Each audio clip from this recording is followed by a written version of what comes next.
Hey, it's Mark coming to you from Baker's Green Acres. Today's the 28th. It's the Friday, July 2017. And I've been a little remiss this week in updating folks as to what's going on.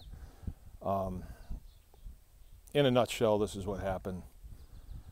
Michigan Department of Agriculture and Rural Development sent us a letter and said they were not going to issue us our license to operate our butcher shop.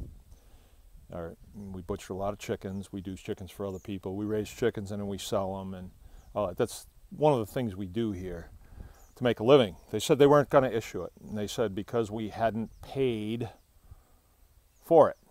The contract is we pay them every year, they issue it, right? So we say, okay, yeah, we did pay it, and we showed them the check, the canceled check, and they said, well, there's one other thing. We want you to talk to this man, Jim Padden, and I showed you his picture and gave you his phone number. And he said that he was not going to issue the license because we had refused an inspection. And we said, no, that's not true, and you can't prove it. We didn't refuse any inspection. And he says, yeah, well, you did. But what he was referring to was a search warrant that had been issued in 2015 over a picture that showed up in a magazine. And instead of them calling us and asking us, hey, did you process that ham? They just went right to search warrant. And the search warrant was my buildings, my vehicles, and my records. This is Department of Agriculture, and the warrant was signed by a food inspector, Laurel Sorensen.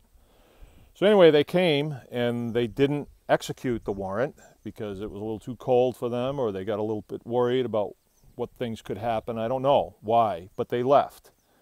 So that's what he was referring to. So anyway, they wanted to come and do an inspection on us, and we didn't feel very good about that because of the way things have gone. We think that there is possibly an ulterior motive. And so we had come to some decisions on this whole thing. And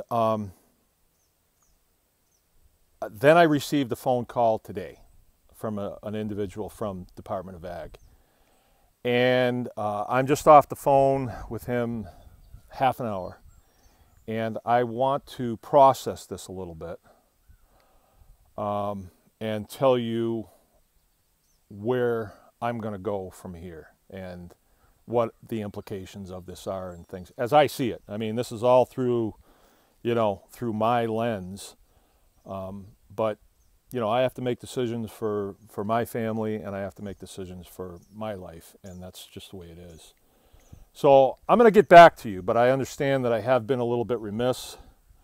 But give me a day or maybe a few hours. I got a lot to do here, and that really interrupted my day. This whole thing has just thrown a total wrench into our operation, and but it's brought a lot of things to light, and I want to share those things. So if you give me a day or a little bit, but stay tuned, and I will get back to you as soon as I can. It's Mark from Baker's Green Acres. Remember, anyone can farm.